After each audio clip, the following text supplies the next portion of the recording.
Sud Radio, l'air du temps. Serge Guérin. Bonjour Monsieur Serge. Mes hommages, Madame Laurence. Professeur à l'INSEC, Grande École de Paris, auteur de l'essai « Si les vieux sauvaient la planète » aux éditions Michalon. Alors vous qui êtes sous une espèce de toile de tente, je ne sais pas ce que c'est, un parasol, on va parler... C'est un peu ça. On va parler boulot, forcément, ça approche après la trêve estivale. Beaucoup se posent des questions existentielles. Est-ce qu'il faut travailler plus ou au contraire, est-ce qu'il faut travailler moins? Tiens, travailler moins pour être plus écolo. C'est une question politique qui est pas nouvelle d'ailleurs. Oui, tout à fait. Ça fait. Alors déjà, la progressisme, on pourrait dire, le progrès social, ça a été un des éléments. Ça a été de limiter le temps de travail, la durée du travail. La première loi très très importante, c'est 1919. Ça ne nous rajeunit pas, mais c'était la loi des 48 heures. On devait normalement pas travailler au-delà de 48 heures. Vous voyez, donc c'est finalement assez récent. Et l'idée, c'était que les gens travaillent, mais dans des conditions supportables, et deux, pas trop longtemps non plus. Donc, et puis après, progressivement, on a diminué, peut-être même à force trop diminué, en tout cas par rapport à d'autres pays. Et de l'autre côté, il y a ceux qui disent si on travaillait moins, on ferait plus de choses, on produirait moins de choses inutiles, et ainsi de suite. Et puis on serait plus bénévole, on serait plus engagé. Et là encore, c'est pas nouveau non plus, parce que ça, c'est des débats, je crois, qui datent des années 70, en fait, le fait de moins travailler pour produire moins finalement et détruire moins. Oui, il y avait même des slogans dans les années 70. Travailler 2 heures par jour, c'est possible. Oui, donc il y a des choses c'est de bien ce type-là. Ça. Oui. Après, évidemment, si on travaille 2 heures par jour, qui va travailler plus à notre place?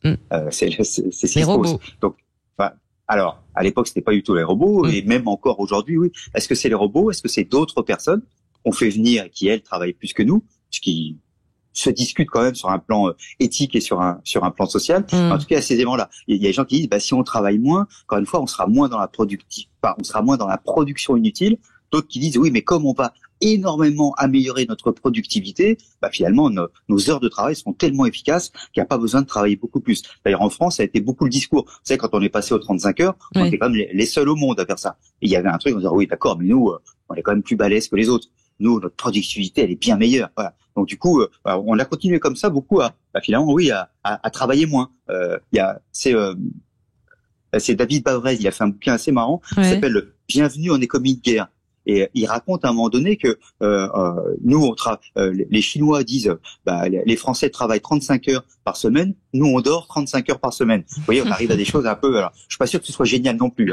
Il faut évidemment trouver un équilibre entre les deux, mais il y a quand même quelque chose. Quand on regarde juste sur la durée de travail et tout ça, on est un des pays en Europe, et l'Europe étant un des continents qui travaille le moins, où on travaille le moins. Les Anglais doivent être à plus de 42 heures. Voilà. Après, il y a les Allemands, tout ça. Et nous, on est vraiment en queue de peloton. Voilà. Alors, il y a la quantité, il y a la durée du travail, mais il y a aussi la qualité du travail. Et vous le savez forcément. Bon, on en a beaucoup parlé, Serge Guérin, mais il y a un avant-après Covid, beaucoup, et notamment dans les jeunes générations, se sont interrogés sur, travailler, mais pourquoi faire?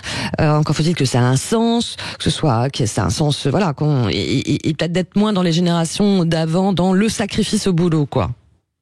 Oui, il y a vraiment quelque chose. Alors, c'est en partie une partie des nouvelles générations, mais il y a aussi d'autres raisons. Peut-être la question de l'apprentissage. C'est génial qu'il y ait plus d'apprentissage, mais évidemment, les apprentis, et c'est bien normal, ont une qualité de travail, on pourrait dire, moins forte, parce que simplement, il faut qu'ils apprennent, quoi. Il y a aussi des gens qui ont moins envie de s'impliquer, compris dans les nouvelles populations qui ont pu arriver, tout ça. Donc, il y a sans doute aussi une inadéquation de plus en plus forte entre la formation des gens et les besoins des entreprises. Là, il y a aussi des questions à se poser.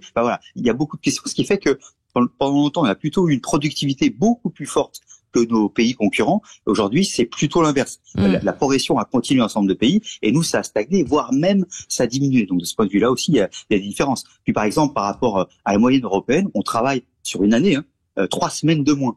Alors, je ne dis pas par rapport au Cambodge, on est à plus de 15 semaines d'écart. Oui, mais enfin bon.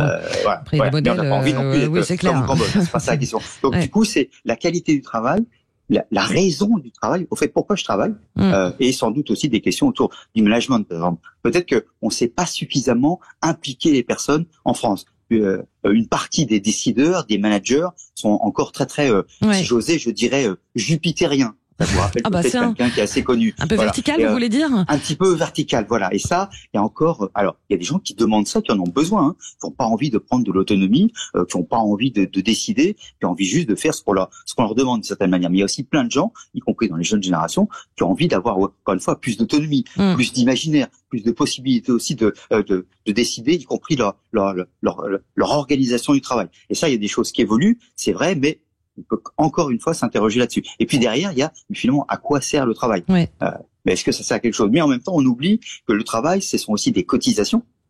Et donc, si je cotise plus, et finalement, s'il y a plus de gens qui travaillent, il y a aussi moins de dépenses sociales et plus de cotisations. Donc, du coup aussi, on finance mieux, par exemple, les retraites. On finance mieux le grand vieillissement, on finance mieux la santé, on finance mieux la formation. Vous voyez, on est toujours pris un petit peu entre deux aimants. Puis encore une fois, à un moment donné, si je décide de beaucoup moins travailler, ça marche que si, soit, il y a plein de robots qui travaillent à notre place, mais est-ce que vraiment, je sais pas, vous avez envie que votre mère âgée soit uniquement entourée de robots? Est-ce que vous avez envie que vos enfants aillent à l'école avec des robots qui les forment, en passant leur vie sur des écrans? On peut aussi s'interroger. Donc, il faut aussi s'interroger ce que ça veut dire si on travaille moins. Encore une fois, il faut que ce soit remplacé par d'autres personnes. Ou alors, on décide qu'on a besoin de beaucoup moins de choses. Pourquoi pas? Encore faut-il décider de ce dont on a moins besoin. Et qui va décider de ce dont on a moins besoin? Et ça, c'est des questions existentielles qui nous concernent tous. En tout cas, espérons qu'il n'y ait pas tout de suite des robots pour remplacer des sociologues comme vous. Merci beaucoup, mon cher Serge Guérin. Bonne journée, Laurence. Samedi prochain. Merci.